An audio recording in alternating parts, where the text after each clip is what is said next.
आप एवं आपका प्यारा परिवार स्वस्थ, सुरक्षित, सुखी एवं समृद्ध रहें, यही प्रार्थना के साथ आज हम एक खास उपाय देखने जा रहे हैं जिसकी हर एक व्यक्ति को ज़रूरत है। कोई आके कहता है मेरे पास कि गुरुदेव, मेरे पिताजी ने पूरी संपत्ति मेरे बड़े भाई के नाम लिख दी, मेरे हाथ में कुछ नहीं आया।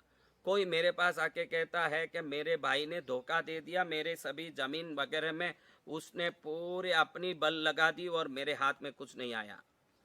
अपनी पूर्वजों की संपत्ति और अपने को न्याय से मिलना चाहिए था, ऐसी संपत्ति जब नहीं मिलता है तो व्यक्ति परेशान होता है। कई व्यक्ति अपने पूर्वजों की संपत्ति से भी अधिक खुद कमाए होते हैं, फिर भी मन में होता है कि ये मेरा हक का है तो मुझे क्यों नहीं मिलता है, मुझे मिलना चाहिए। उस दुख से अपनी जो संपत्ति है उसको भी छोड़ के इसके पीछे लग के केस कोर्ट कहीं खर्चे करते रहते हैं। और कई लोग तो पूर्वजों की संपत्ति या अपने पारिवारिक संपत्ति, पैतृक संपत्ति, अपनी संपत्ति को प्राप्त करने के लिए कोर्ट में घूम घूम के उससे ज्यादा खर्चा कर लेते हैं, लेकिन उनको अपनी संपत्ति कभी प्राप्त नहीं होती।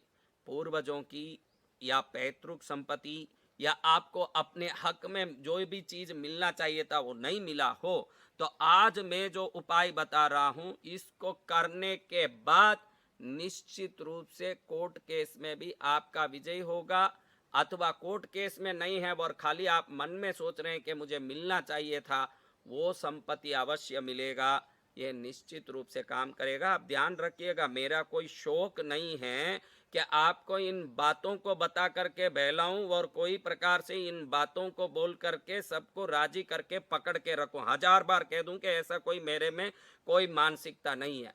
मैं जो शास्त्र के पुस्तकों में सीखा, पढ़ा या पढ़ता हूँ, सीखता हूँ, वो लोगों में पहुंचे तो छोटी छोटी इन बातों से उनके बड़ी बड़ी परेशानियां दूर होगी। तो अब मैंने बताया कि जिन जिन लोगों को पूर्वजों की प्रॉपर्टी, धन दौलत नहीं मिलने के कारण दुखी हैं, इतना सरल उपाय है कि आप सुन के ही आश्चर्य में पड़ जाओगे।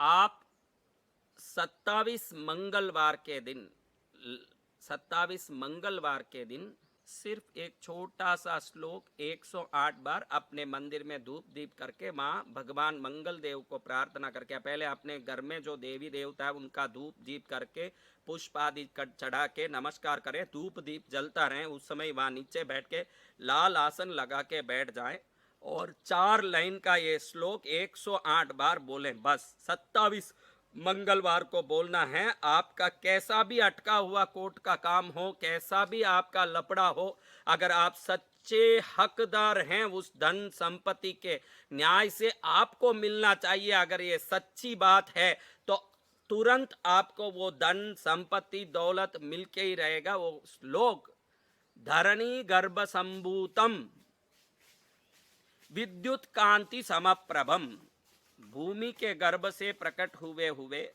विद्युत की तरह सम कांति वाले प्रभा वाले कुमारम शक्ति हस्तम मंगलम प्रणमाम्यहम।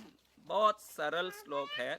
धरणी गर्भ संभूतम विद्युत कांति समप्रभम कुमारम शक्ति हस्तम मंगलम प्रणमाम्यहम। ये श्लोक मंत्र को जिन जिन के मंगल दोष के कारण शादी नहीं हो रही है और जिन जिन के जमीन का धंधा करते हो, जमीन का काम काज करते हो, ज्वेलरी का काम काज करते हो, उनके ज्वेलरी के जमीन के काम में कोई लपड़ा पड़ता हो, तो वो लोग भी इस स्तुति को मंगलवार को 108 बार बोलेंगे तो जो रियल एस्टेट का काम करते हैं, प्लाट काट के बेचते हैं, बिल्डर हैं, कोई काम करते हैं, उनका भी काम धम धम चलेगा। ज्वेलरी के काम वालों का वो काम भी चलेगा और मंगल दोष के कारण परेशान लोगों के भी दोष मिटेंगे और खास करके कोर्ट केस से मुक्ति होकर पूर्वजों की संपत्ति, पैतृक संपत्ति, न्याय से मिलना वाला हक की संपत्ति सब मिलेगा और पूर्ण रूप से अपना जीवन सफल होगा। तो जिन जिन के जमीन का काम है, रियल एस्टेट का काम है, प्लाट काट के बेचते हैं, बिल्डिंग का काम करते हैं वो लोग, ज्वेलरी का धंधा करते हैं वो लोग, और जो लोग मंगल दोष से ग्रस्त है वो लोग, और जिन लोगों को पैतृक संपत्ति आई नहीं, आपने हक की पांति नहीं मिली वो लोग, ये सब इस स्तुति को 27 मंगलवार को अपने इष्ट कुल देवता के सामने धूप दीप करके मंगल भगवान को दिल से याद करके बोलें, निश्चित हरेक के जीवन में सफलता मिलेगी। जय मंगल भगवान, जय माँ कृष्णगिरी वाली पद्मावती।